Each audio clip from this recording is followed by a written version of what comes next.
प्रभु यीशु मसीह के पवित्र नाम पर प्रेम भरा नमस्कार। प्रभु की असीम करुणा से पिछले 5 साल से शुभ संदेश चैनल द्वारा प्रस्तुत किए इस जीवन जल कार्यक्रम में आपका स्वागत करते हैं।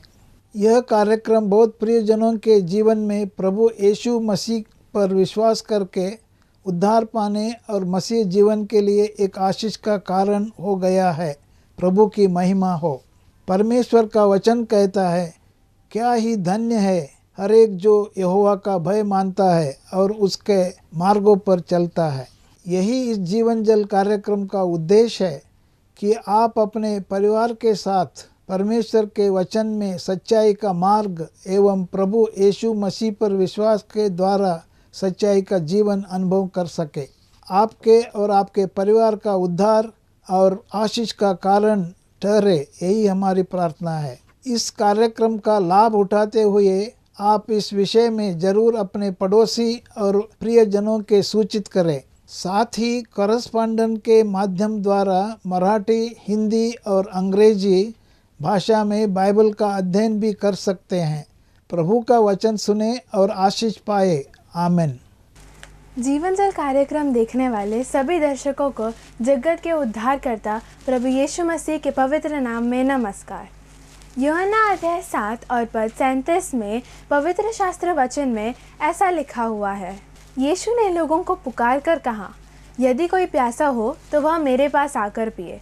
जो मुझ पर विश्वास करेगा उसके हृदय में से जीवन के जल की नदियाँ बह निकलेंगी। प्रभु यीशु मसीह आपके प्यास को बुझाना चाहते हैं, आपके सवालों का जवाब देना चाहते हैं। एक बार फिर परमेश्वर ने हमें मौका दिया मिलने के लिए। ये उसकी अजीम कृपा और दया है कि जिंदों की जमीन पर उसने हमें रखा है। We have been kept in the land of the living by his grace and mercy. और क्या हाल है आपका? मुझे पता है बड़ी परेशानियां होंगी, डिफिकल्टीज आएंगी, तूफान होंगे, परेशानियां एक बादल की तरह आपके ऊपर मंडरा रहे होंगे, पर फिक्र मत कीजिए। परमेश्वर आपके संग है, परमेश्वर आपके साथ है और परमेश्वर सब कुछ देख रहा है। हाँ, मैं बताना चाहता हूं, गॉड इज सीइंग एवरीथिंग। परमेश्वर की आंखें एक क्षण में पूरी दुनिया को देखती है और उसके आंखों के सामने से कुछ भी छुपा नहीं है। कोई गुप्त बात भी परमेश्वर के नॉलेज में छुपा नहीं है। परमेश्वर सब कुछ जानता है। He knows everything। उसके परमेश्वर को आपके अंदरूनी जो हृदय के छोटे जो चेंबर है, सीक्रेट चेंबर जिसे कहते हैं, जो गुप्त स्थान है आपके हृदय में भी, वो भी परमेश्वर जानता है कि वहां क्या बातें छुपी हुई हैं, वो क्या पाप अंदर उन यादों की दीवारों में क्या बंद किए हुए हैं अपनी चीजें, वो परमेश्वर जानता है। बिल्कुल ऐसे ही मैं बताना चाहता, रानी और राजू अपने दादा के घर गए। गर्मियों की छुट्टियां थी, जैसे आपको पता, गर्मियों की छुट्टियों में अक्सर हम लोग चाहते हैं कि अपने मम्मी डैडी के घर जाएं और दादा दादी के घर जाएं, नाना नानी के घर जाएं। तो ये लोग भी चले गए। गांव में थे वो और बड़ा भारी घर था उनका, बड़ा अच्छा फार्म था और उस फार्म में उन्होंने खूब अच्छी मुर्गियां रखी थी, उन्होंने गाय बैल रखे हुए थे और भैंस का दूध आता था और उसकी फिर असली घी निकालते थे वो, और बड़ा अच्छा अच्छा फ्रेश दूध पनीर निकालते थे वो।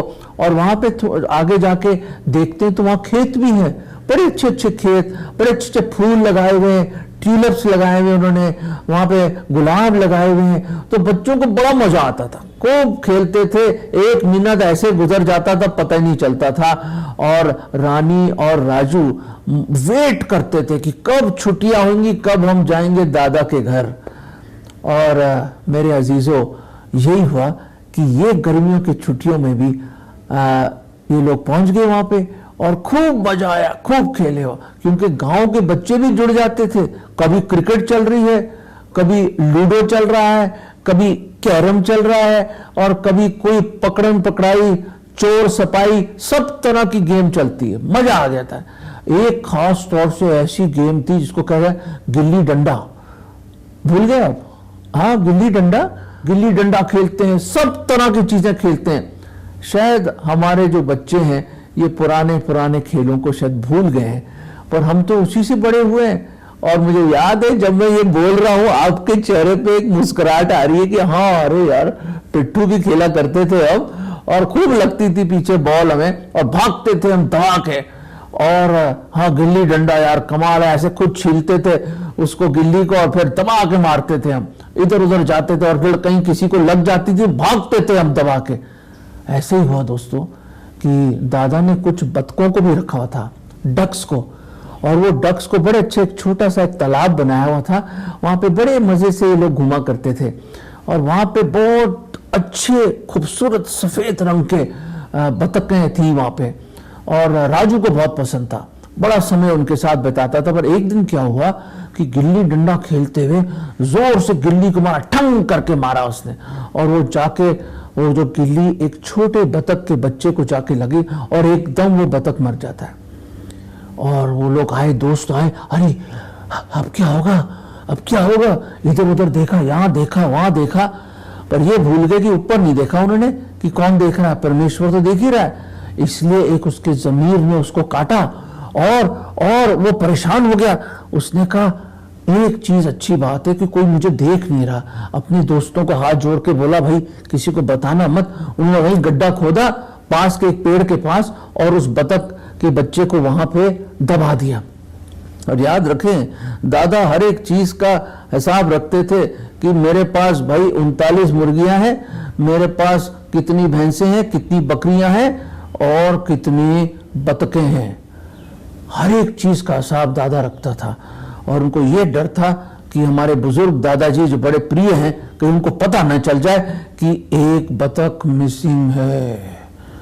कभी आपके साथ हुआ है ऐसा कि कुछ गलत हो गया आपके साथ और आप चुपचाप उसको कारपेट के नीचे छुपा रहे हैं या किसी अलमारी के किसी ड्रॉर के बिल्कुल आखिर में आपने वो चीज छुपा दी है, या अपने दिल के उस गुप्त चेंबर में आपने ये बात ये पाप छुपा दिया है। मुझे मालूम नहीं, पर कई चीजें मेरे अजीजों, मेरे दोस्तों, खास तौर से नौजवानों और बच्चों, कई चीजें जो हम करते हैं, हम गलत जो करते हैं उनको छुपा देते हैं।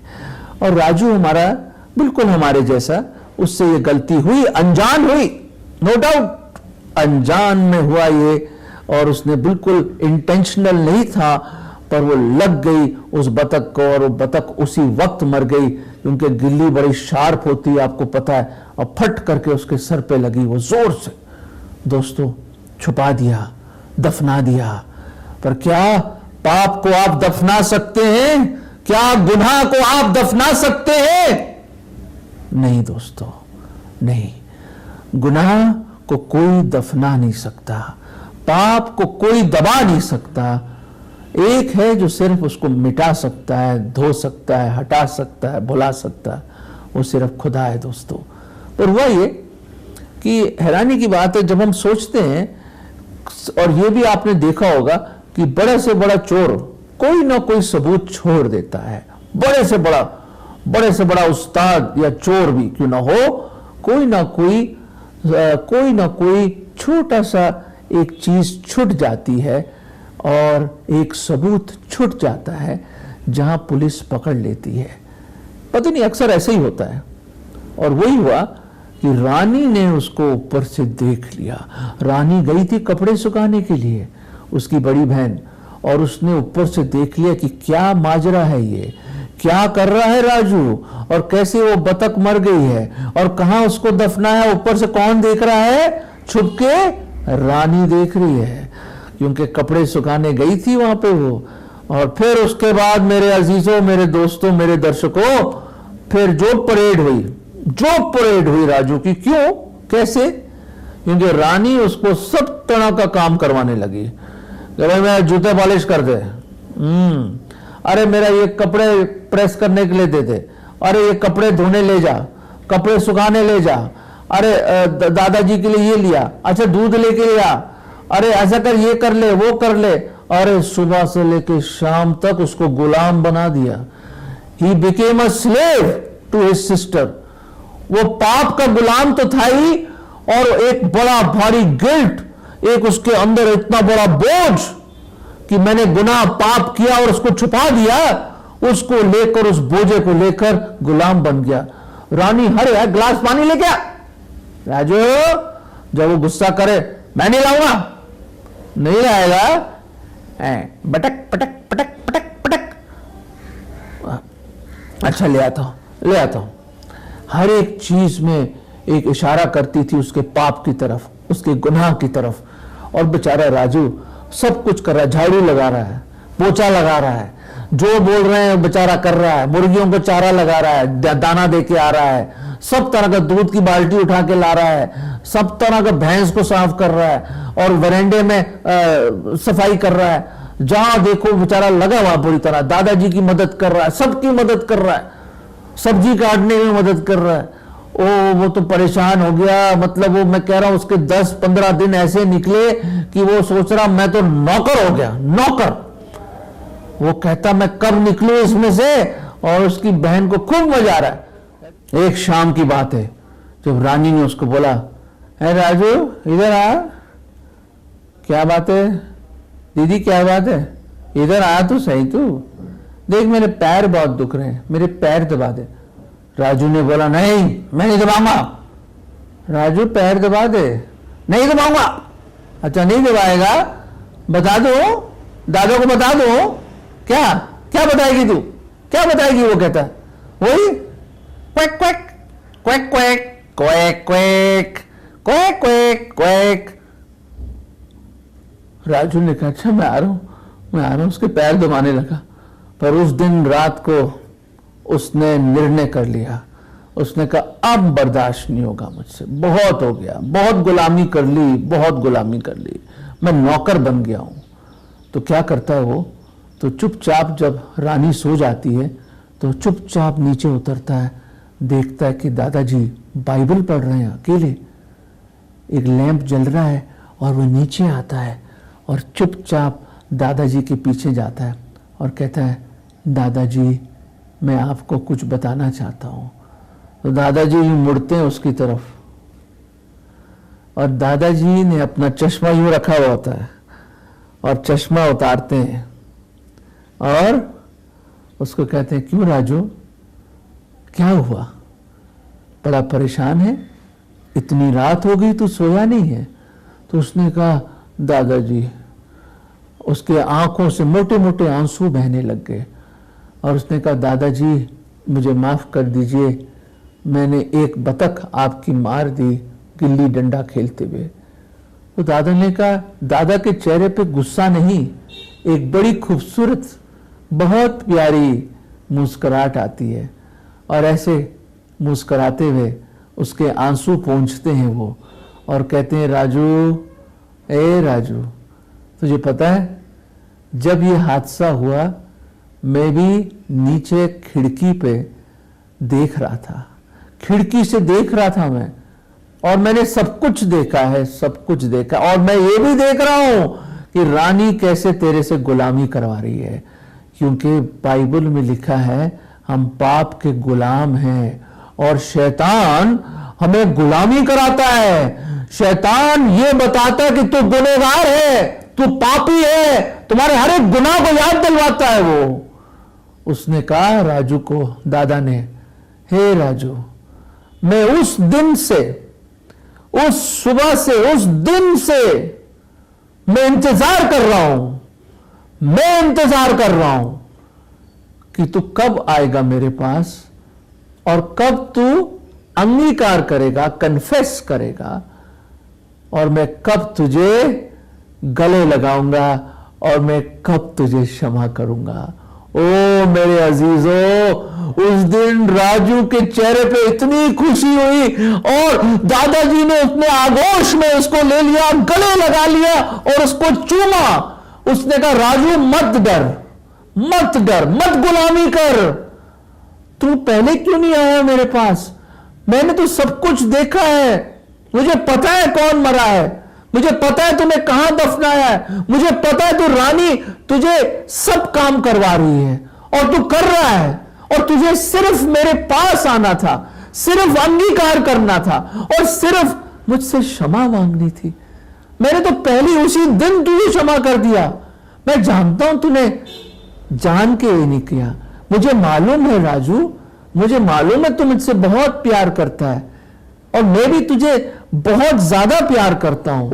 उस दादा ने उसको अपने आगोश में ले लिया और उसको खूब चूमा और बड़ा ही प्यार किया। उसने कहा मैं इंतजार कर रहा था। दोस्तों मेरे अजीजों, परमेश्वर इंतजार कर रहा है कि कब उसके पास आओगे, कब माफी मांगोगे, कब अंगीकार करोगे अपने गुनाहों का, कब तौबा करोगे। वो तो वेट कर रहा है।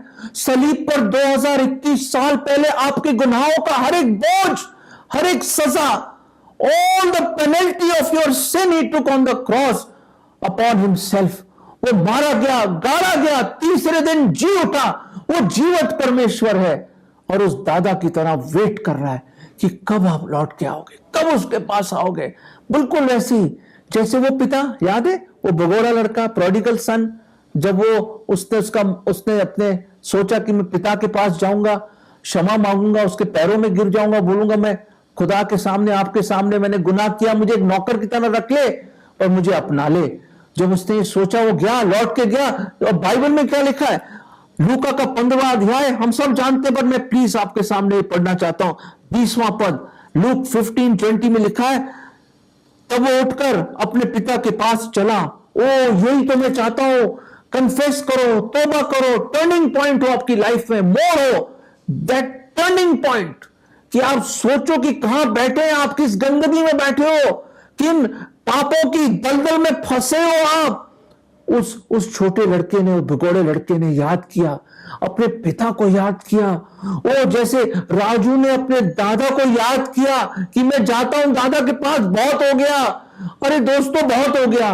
80 साल, 30 साल, 40 साल, 50 साल, कब तक आप छुपाएंगे, कब तक दफनाएंगे और कब तक आप अपने इस गुनाहों के बोझ में दबते रहोगे।